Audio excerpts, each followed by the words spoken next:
estás donde Dios quiere que estés.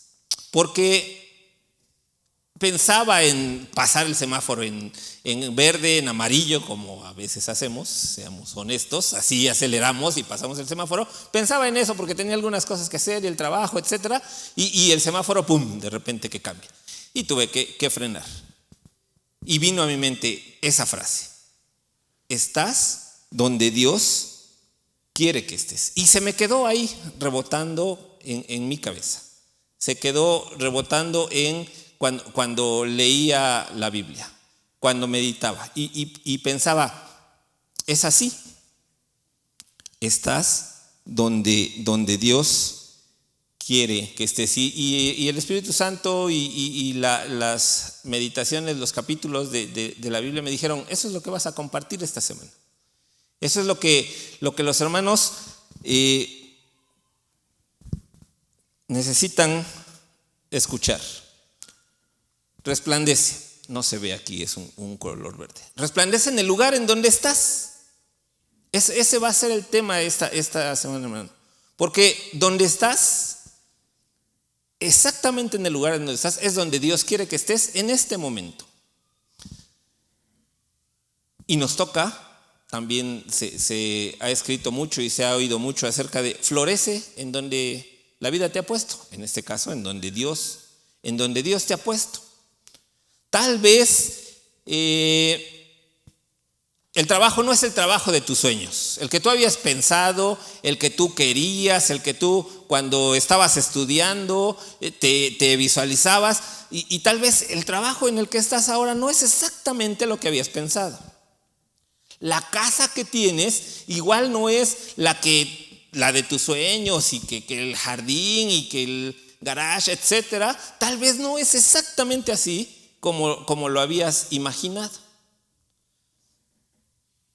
Las relaciones que llevas hoy día con tu esposa, con tu familia, con tu pareja, con tus vecinos, igual no son lo que decían los cuentos y vivieron felices para siempre. Igual no. Pero ¿sabes? Estás donde Dios quiere que estés.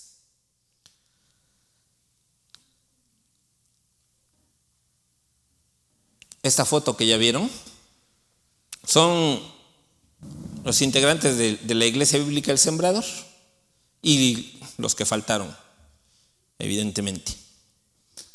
Hermanos, queremos que cada uno de estos integrantes esté consciente del lugar en el que está. Esté consciente del lugar donde Dios le ha puesto. Y ahí dé resultados. Y ahí florezca. Y ahí trabaje. Y ahí haga lo que Dios quiere que haga. Por lo que Dios lo puso allí. Cada uno de nosotros, hermanos, estamos ahí por una razón. En esa casa, en ese trabajo, en ese lugar, en lo que sea, hermanos. Ahí estamos por un propósito. Quiero hablarte de dos palabras en las que no creemos los cristianos. Por favor, recuerden esa parte. Los cristianos no creemos en esto. La suerte, la casualidad, hermanos, ojalá y las borremos un tanto de nuestro vocabulario, porque esas palabras no existen para los cristianos. A través de la Biblia encontramos que Dios es soberano y que Dios hace las cosas de una manera maravillosa y perfecta, que estas palabras no son para nosotros, no están en el vocabulario cristiano. Suerte y casualidad. A través de la Biblia, que es nuestra guía, podemos encontrar cómo Dios maneja las cosas. Cómo Dios, y maneja, lo estoy diciendo con mucho cuidado, no estoy diciendo que Dios es arbitrario y que Dios hace lo que Él quiere. No, vamos a ver en tres personajes cómo Dios trabajó, cómo Dios los puso en donde tenían que estar y qué es lo que Dios hizo a través de ellos. Y al final, hermanos, bueno, entre cada uno de ellos vamos a ir viendo, ¿y qué a mí? Y yo, ¿cómo entro en la soberanía de Dios? Recuerda, hermano, estás donde Dios quiere que estés.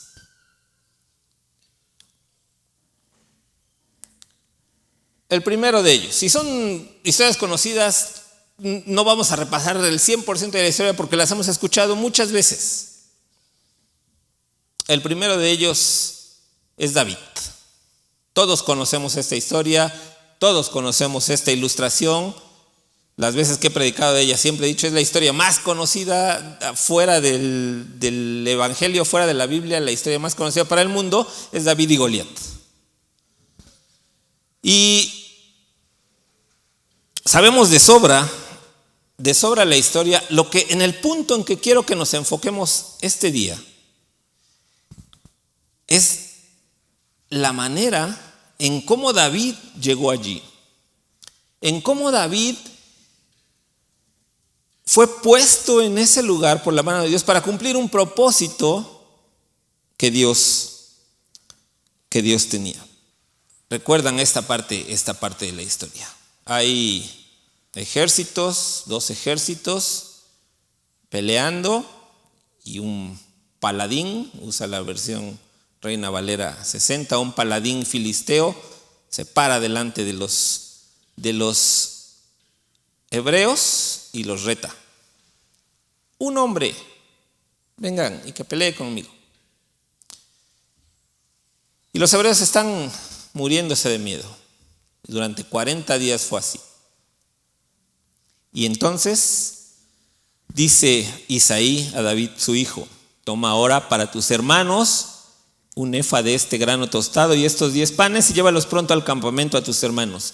Y estos 10 quesos de leche los llevarás al jefe de los 1000. Y mira si tus hermanos están buenos y toma prendas de ellos. Y Saúl y ellos y todos los de Israel estaban en el valle de Ela peleando contra los filisteos. Se levantó pues David de mañana y dejando las ovejas al cuidado de un guarda, se fue con su carga como Isaí le había mandado. Y llegó al campamento cuando el ejército salía en orden de batalla y daba el grito de combate. Y si recuerdan la ilustración anterior, le puse el mandadero al título, obviamente con todo respeto, porque David llegó ahí con un mandado, con un encargo. Él ni siquiera estaba en el ejército, recuerden, él era el más pequeño de la familia. Sus hermanos algunos de sus hermanos estaban ahí peleando como acabamos de leer, y David lo mandan. No sé por qué a los chicos siempre nos mandan a hacer los mandados. Cuando yo era el más chico y estaba en la casa de mis papás, a mí siempre me mandaban por los refrescos y ahí tenía que ir con las botellas de vidrio, las de coca de familiares que ahora ya ni se conocen, creo, y ahí tenía que ir con la bolsa y regresar y ya. Bueno, a David le pasó lo mismo, él era el mandadero. Él llegó por accidente, por casualidad, a la pelea. Y se da cuenta de lo que está sucediendo. Está retando Goliat al ejército israelita. Todos sabemos lo que sucedió.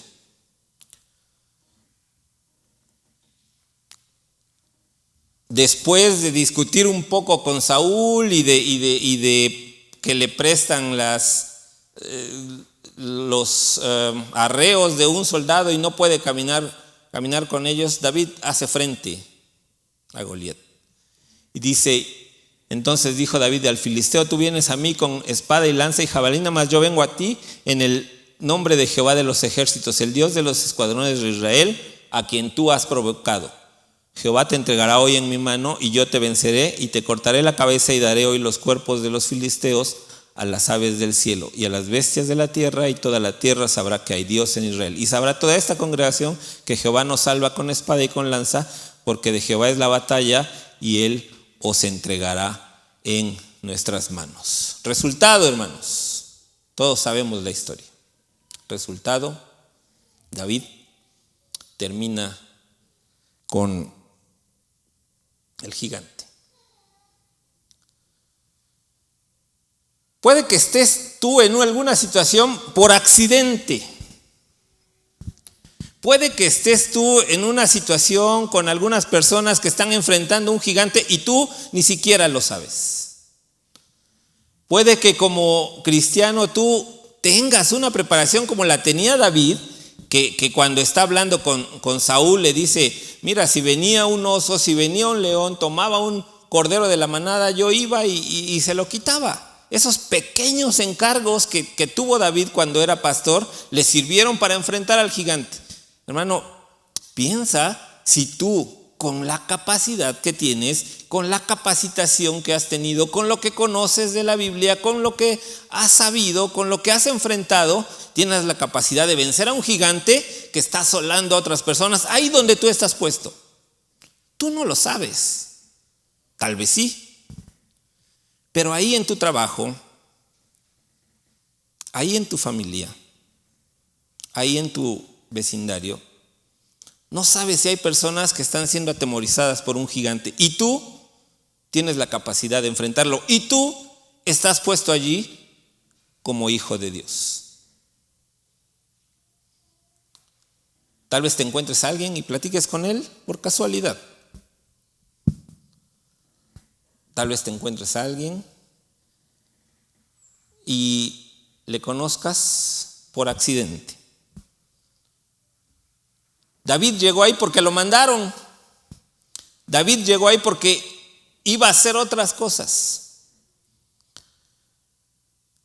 Hermanos, la soberanía de Dios es la que lo puso ahí y resplandeció. Hizo lo que tenía que hacer y acabó con el gigante. Hermano, resplandece. Tú no sabes lo que está sucediendo a tu alrededor y quizá no es tu objetivo pelear contra un gigante, pero a veces Dios te va a poner ahí para pelear contra esos gigantes. Resplandece. Es lo que nos toca hacer. El que hace planes. Siguiente personaje. Hechos, bueno, ya vieron la ilustración. Saulo de Tarso. Hechos, capítulo 8. Todos también conocemos la historia. Y Saulo asolaba la iglesia y entrando casa por casa arrastraba a hombres y a mujeres y los entregaba en la cárcel. Hechos 8:3. Hay un paréntesis ahí acerca de Felipe y lo que el Espíritu le manda predicar y después regresa a la historia de Saulo. Saulo, respirando aún amenazas y muerte, dice el capítulo 9, contra los discípulos del Señor, vino al sumo sacerdote y le pidió cartas para las sinagogas de Damasco, a fin de que si hallase algunos hombres y mujeres de este camino, los trajese presos a Jerusalén. Mas yendo por el camino, aconteció que al llegar cerca de Damasco, repentinamente le rodeó un resplandor de luz del cielo, y cayendo en tierra oyó una voz que le decía: Saulo, Saulo, ¿por qué? Porque me persigues. Tal vez piensas que no, yo no estoy, a mí los accidentes no van conmigo. Yo tengo todo planeado. Cuando salimos de viaje, a mí, mi esposa, mi familia lo sabe, no me gusta ir así a ver qué pasa. Siempre hay que planear las cosas, es mi manera de ser. Tal vez tú eres también así y dices, no, a mí la vida por accidente no me hace nada. Yo tengo todo planeado. Y entonces todo sale como espero que salga. Saulo pensaba eso, hermanos. Saulo tenía planes. Y Saulo, en su afán de terminar con los blasfemos judíos que estaban predicando otra religión que no fuera la ley. Recuerden que Pablo sabía todo al dedillo y era fariseo de fariseos. con tal de acabar con estas personas, hizo sus planes, entraba a las sinagogas, los arrastraba como acabamos de leer, y de pronto dice: voy a ir a Damasco. ¿Por qué a Damasco? Bueno, se ha investigado y se sabía que en Damasco había muchos judíos, habían salido hacia allá, y muchos de esos ya estaban siendo convertidos, estaban siendo pues las bases de la iglesia en ese tiempo. Eran 160 kilómetros de Jerusalén. Saulo toma su caballo, toma algún grupo de ayudantes y va con los sacerdotes, como podemos ver, pide cartas para que pueda entrar a la sinagoga de Damasco. Él hace sus planes y él está listo para llevarlos a cabo. Alguien llega a medio camino y le dice: espérame, Saulo, ¿por qué me persigues? Alguien que le conocía, porque le habla por su nombre, alguien que sabía sus planes, alguien que seguramente lo había escuchado, que Pablo les platicaba a los demás lo que iba a hacer con los cristianos. Alguien se le presenta y le dice: ¿por qué me persigues? Y conocemos el resto de la historia. Esta vez quizá no fue por accidente, como le pasó a David. Esta vez, esta persona hizo planes. Y tal vez tú hiciste planes. Y tal vez dijiste y eres así: en 5 años quiero lograr esto, en 7 años esto, en 10 años esto. Recuerda la soberanía de Dios. Recuerda lo que Dios quiere para tu vida. Y si estaba en el camino a Damasco, de acuerdo a sus planes,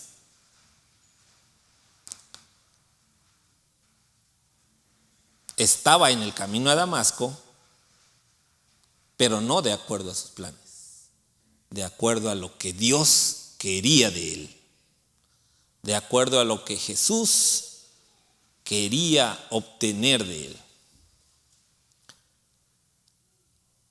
Tal vez has hecho planes. Tal vez no todos han salido como quieres.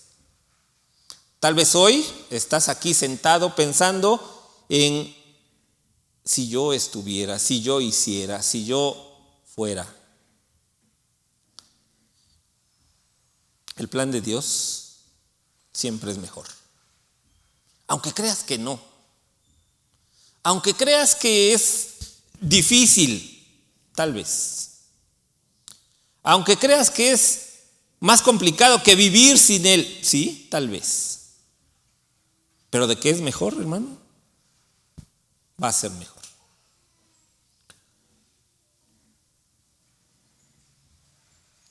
Ya que Pablo tuvo este encuentro con Jesús, hay un discípulo y el Señor le habla a este discípulo y le dice: ve a tocar a esta persona y a orar por ella.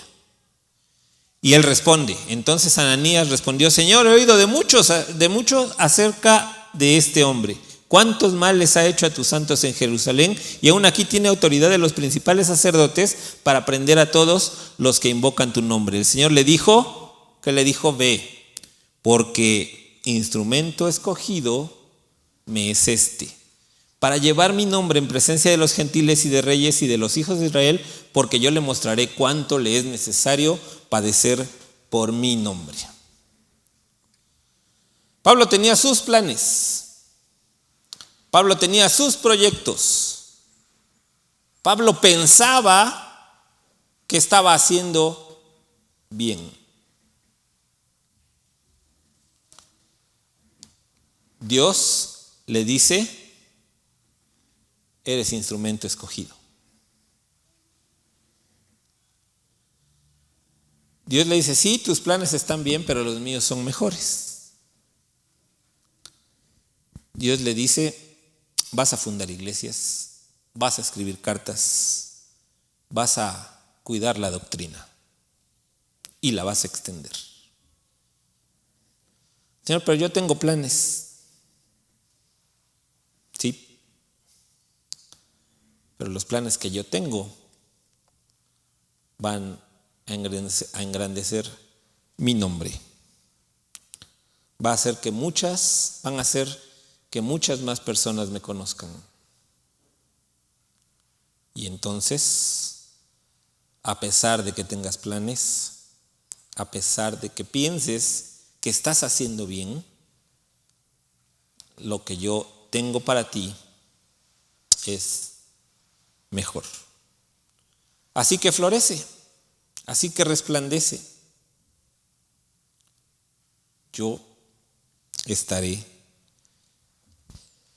contigo. Y eso hizo Pablo. Y eso fue de su vida. Y eso fue lo que el Señor le llamó a hacer.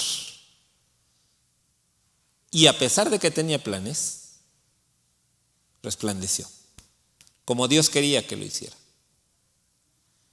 Y al final de su vida, él pudo decir: he peleado la buena batalla, he acabado la carrera, he guardado la fe, porque siguió los planes que Dios tenía, no sus planes, porque siguió lo que Dios quería que hiciera, no lo que él quería hacer.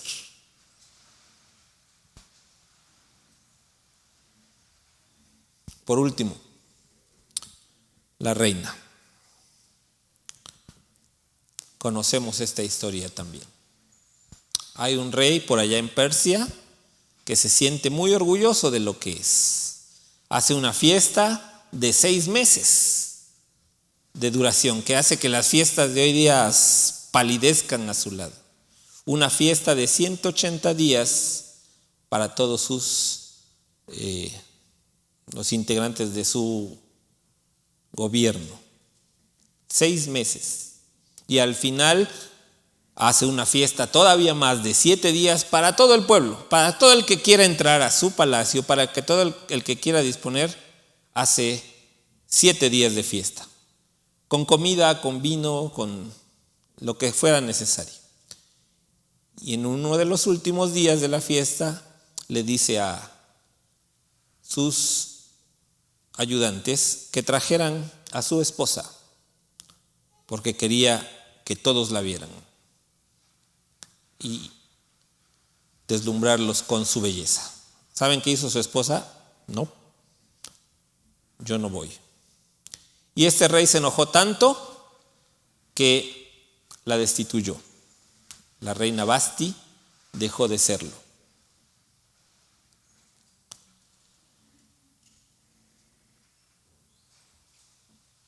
Y entonces se hace una convocatoria, le aconsejan al rey que haga una convocatoria para encontrar una nueva reina. Y aparece en escena un judío, descendiente de Benjamín, pariente por ahí muy cercano del rey Saúl, Mardoqueo, que tiene una sobrina que había criado. Y es esta parte: había criado a Hadasa, es decir, Esther, hija de su tío, porque era huérfana y la joven era de hermosa figura y de buen parecer. Cuando su padre y su madre murieron, Mardoqueo la adoptó como hija suya. Sucedió pues que cuando se divulgó el mandamiento y decreto del rey, habían reunido a muchas doncellas en Susa, residencia real, a cargo de Hegai. Esther también fue llevada a la casa del rey, al cuidado de Hegai, guarda de las mujeres, y la doncella agradó a sus ojos y halló gracia delante de él, por lo que hizo darle prontamente atavíos y alimentos, y le dio también 7 doncellas especiales de la casa del rey, y la llevó con sus doncellas a lo mejor de la casa de las mujeres. Y entonces Esther está en este evento, llamémosle así, organizado por el rey Asuero. Y saben, el libro de Esther tiene una particularidad. A muchos especialistas les llama mucho la atención, porque el libro de Esther tiene la característica de que no se menciona el nombre de Dios en todo el libro. No es mencionado ni una sola vez.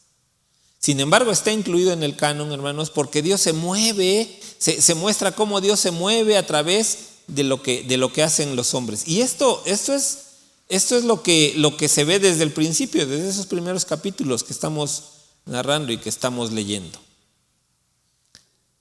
Esther está tan lejana en este primer capítulo de lo que está sucediendo. Ella está allá con su tío, con los judíos, en algún lugar tal vez especial de la ciudad, no lo sé, pero lo que está sucediendo en la corte real, la fiesta, la negativa de la reina, el enojo del rey, el consejo de los gobernantes al rey de cambiar a la reina, de destituirla, todo eso, hermanos, está controlado por Dios. Para que en determinado momento haga su aparición y haga su entrada la reina Esther, bueno, no la reina, en ese momento la aspirante a reina Esther con su belleza. En los siguientes versículos dice: fue pues Esther llevada al rey Asuero a su casa real en el mes 10, que es el mes de Tebet, en el año 7 de su reinado, y el rey amó a Esther más que a todas las otras mujeres, y halló ella gracia y benevolencia delante de él más que todas las demás vírgenes, y puso la corona real en su cabeza y la hizo reina en lugar de Vasti. Como dije en los primeros versículos, Esther está tan lejana, está tan apartada, ni siquiera sabe lo que está sucediendo. Pero Dios y su soberanía se están moviendo en el rey Asuero y en todo lo que está sucediendo en la corte.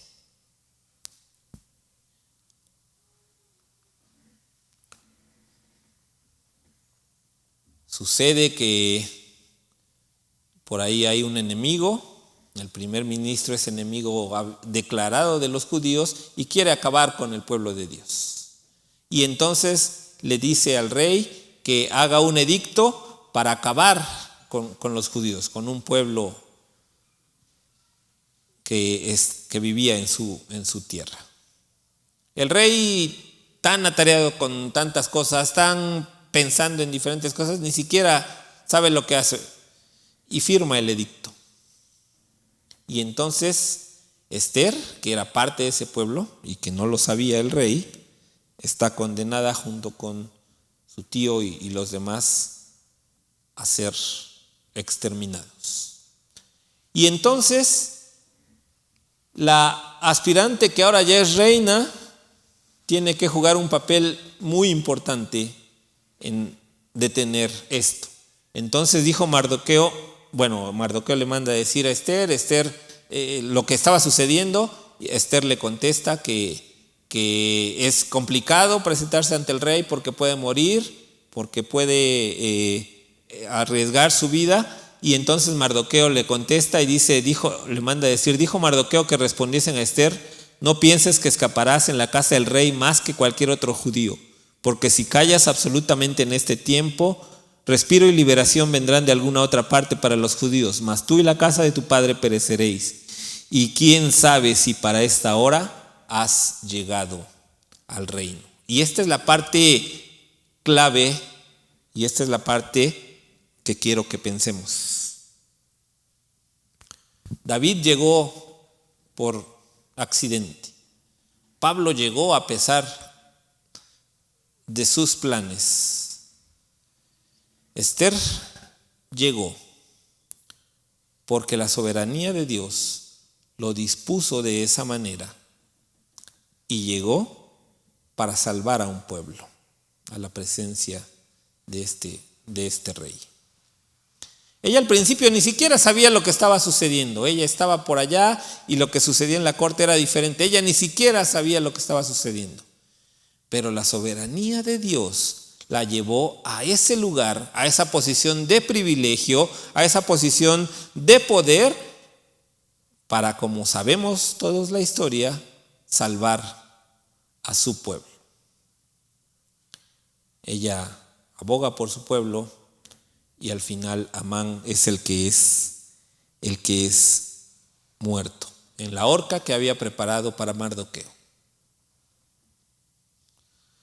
Una posición de privilegio. Yo no sé si tú estás en una posición así. Yo no sé si tú lo has pensado y aunque a ti no te parezca, tal vez luego en la reunión de oración hablamos un poco de esto. Ni siquiera nos damos cuenta de los privilegios que tenemos.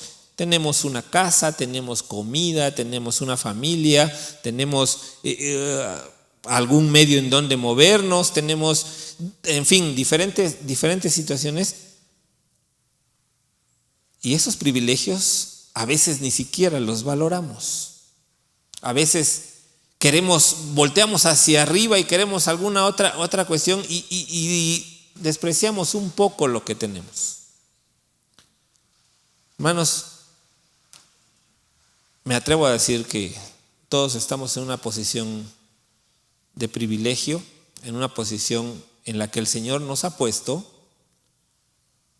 con un propósito. Esther fue puesta allí para salvar a su pueblo. No sabemos para qué nos puso Dios en donde estamos, pero nos toca resplandecer.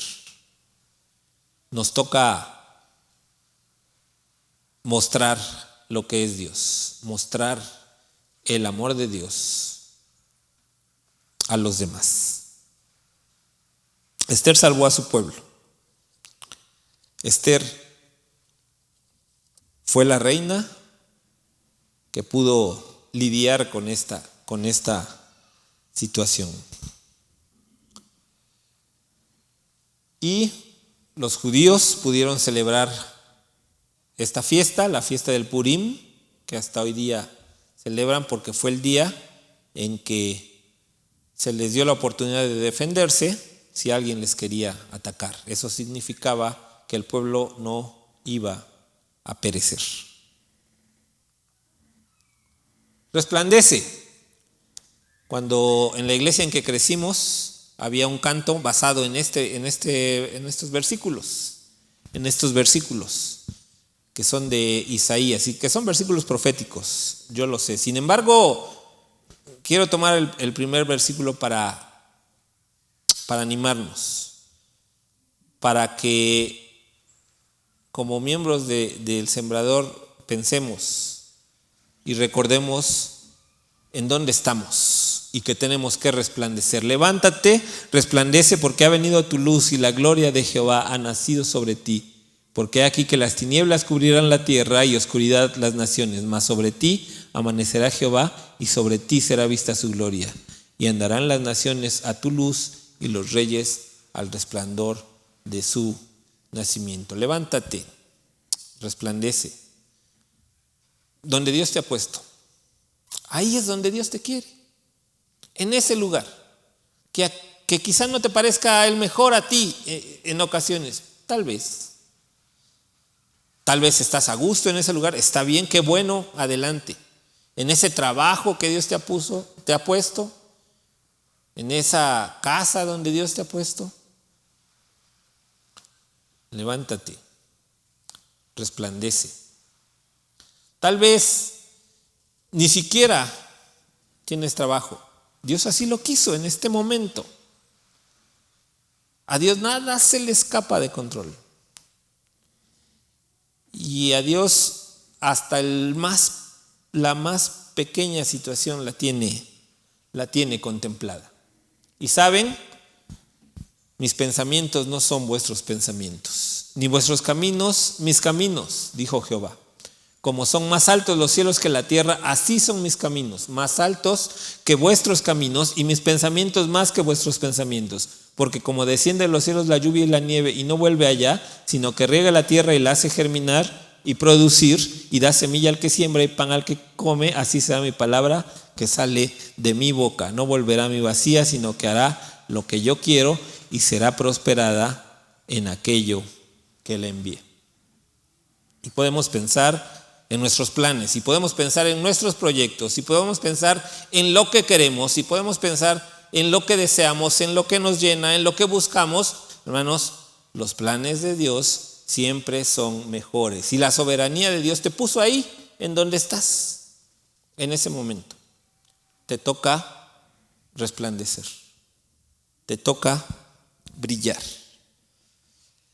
Una de las mayores trampas del enemigo es hacerle creer al hombre que Dios piensa como él, que Dios tiene la misma visión que tiene el hombre, y entonces dice, y el enemigo desde el principio se lo dijo a Eva, después se lo dice a Jesús, y lo hace con el hombre todos los días, y le está diciendo, y si Dios existe, y si Dios está, ¿por qué hay el mal? ¿Y por qué pasa esto? ¿Y por qué fallecen las personas? ¿Y por qué te quita? ¿Y por qué tú no tienes? ¿Y por qué tú no creces? ¿Y por qué?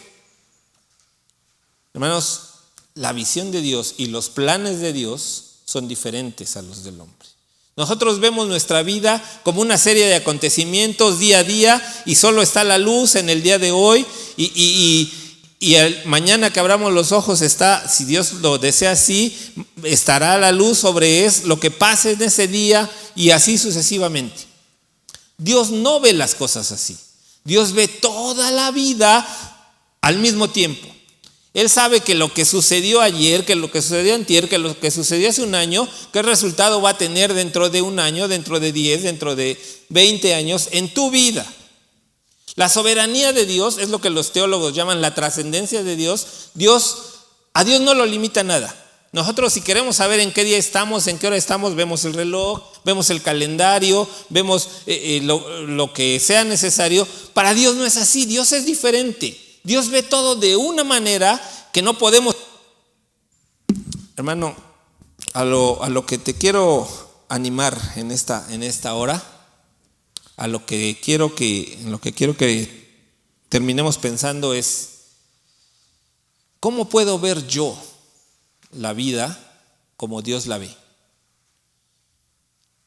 Con ojos espirituales, con la sensibilidad del Espíritu Santo, confiando en Él, andando por fe, no por vista, dice Pablo en 2 Corintios. Leamos la Biblia, oremos, pongamos toda nuestra confianza en Él, y entonces vamos a ver la vida como Dios la ve. Y entonces entenderemos la soberanía de Dios, no al 100%, porque eso solo Dios lo sabe, pero entenderemos por qué pasa tal o cual cosa en nuestra vida.